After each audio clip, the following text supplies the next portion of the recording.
St. Gerard Construction, dumating naman ang panibagong pagsubok.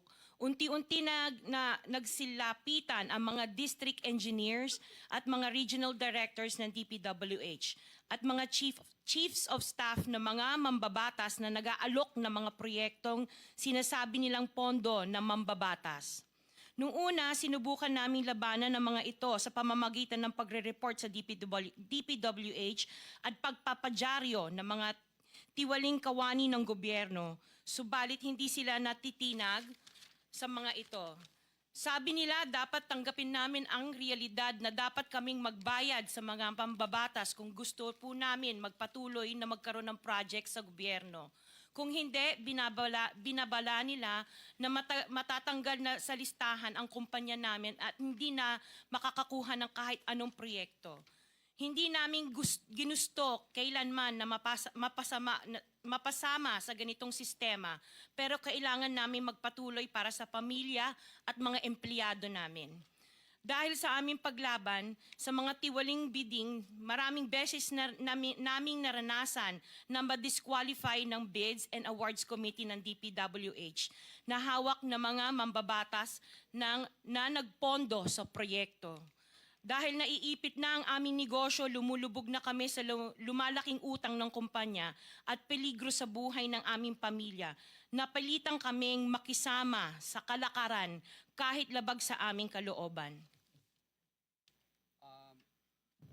Magandang umaga po, Mr. Chair at kagalang-galang na senators at miyembro ng Blue Ribbon Committee, lalong-lalo po kay Senator Rodante Marcoleta.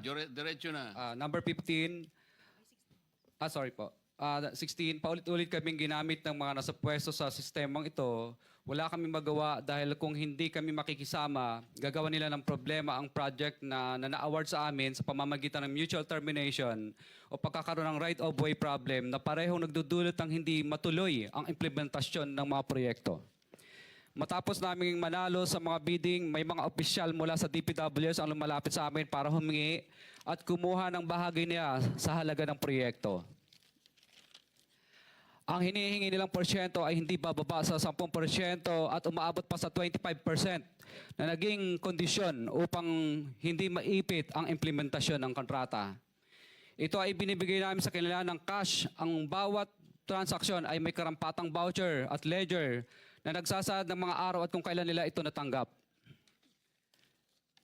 Ilan sa kanila ay sina Terence Calatrava, former Undersecretary of Office of the Presidential Assistant of the Visayas of the Philippines, Kong Roman Romulo of Pasig City, Kong Jojo Ang of Uswag Ilonggo Party List, Congressman Patrick Michael Vargas of Quezon City, Kong Juan Carlos Arjo Aitayde of Quezon City, Nicanor Nicky Briones of Agap Party List, Congressman Marcelino Marcy Teodoro of Marikina, Congressman Florida Robes of San Jose del Monte, Bulacan, Congressman Leandro Jesus Madroño of Romblon, Congressman Benjamin Benji Agarao Jr., Congressman Florencio Gabriel Bemnoel of Anwaray Party List, Kong Leo de Ode Tariela of Occidental Mindoro, Congressman Reynan Arrogancia of Quezon Province,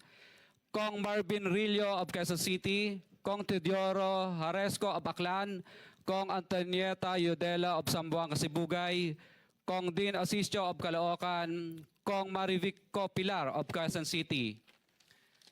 21. Mayroon ding mga kinatawa ng ilang politiko na nakikipagtakbo sa amin upang manghingi ng porsyento kapalit ng mga porsyento ng mga proyekto. Ang mga porsyentong ito ay 25% ay ipinipilit sa amin bilang karaniwang kalakaran na wala akong kakainang tanggihan. Ilan sa kanila ay sina Regional Director Eduardo Virgilio of DPWS Region 5, Director Ramon Ariola III of Unified Management UPMO, District Engineer Henry Alcantara, DPWS Bulacan First, Undersecretary Robert Bernardo, District Engineer Aristotle Ramos of DPWS Metro First, Pasig City, District Engineer Manny Bulusan of DPWS North, Manila Deo, District Engineer Edgardo C. Pingol of DPW's Bulacan Subdeo, District Engineer Michael Rosaria of DPWH Quezon Second Deo. Karamihan sa mga kawani ng DPWH na nabanggit sa itaas ay paulit-ulit na binabanggit ang delivery ng pera ay para sa kay Saldico na dapat at least 25%. Si Kong Marvin Rillo naman ay ilang beses na binabanggit ang pangalan ni Speaker Martin Romualdez bilang kanyang malapit na kaibigan. 25. Sa tuwing umiinom kami sa Wine Story, sa BGC at sa Shangri-La Mall, sinasabi pa ni Kong Rillo na lahat ng kanyang request para sa pondo ay galing pa mismo sa unprogram funds at insertion na inaaprubahan ni Speaker. Ang tao ni Marvin Rillo na si Bogs Magalong ang pumupunta sa amin para kunin ang pera sa aming opisina o sa Wine Story. Si Kong Jojo ang naman lagi ring binabanggit sa lahat ng project sa kanya ay papondo ni Speaker at ni Saldico. Mataas ang hinihingi sa project, dagdag pa niya, hindi naman lahat ng pera ay para sa kanya, kundi para kay Speaker at kay Saldico. Sa lungsod ng Pasig naman, lumapit sa akin ang DPW's project engineer na si Angelita Garucha para kolektahin ang parte ni Kong Roman Romulo sa flood control projects noong 2022.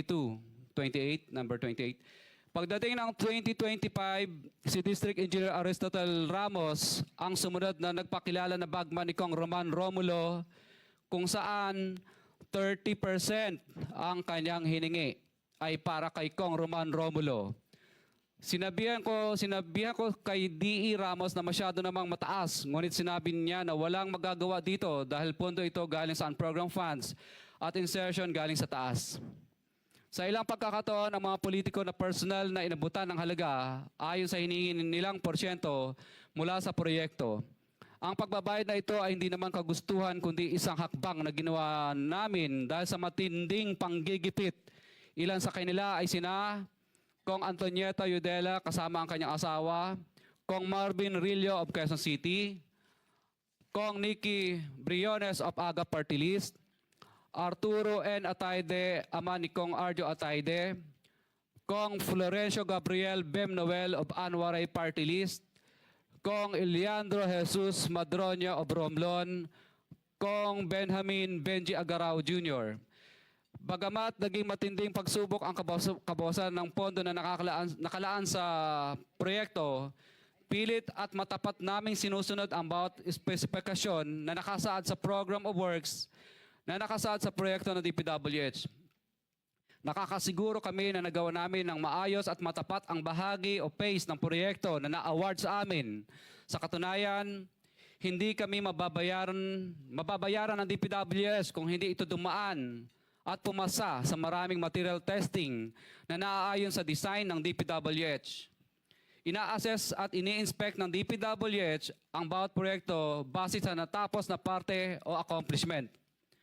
Napilitan kami na i-absorb ang kabawasan na ito na nagdudulot ng maliit na kita o pagkalugi sa ilang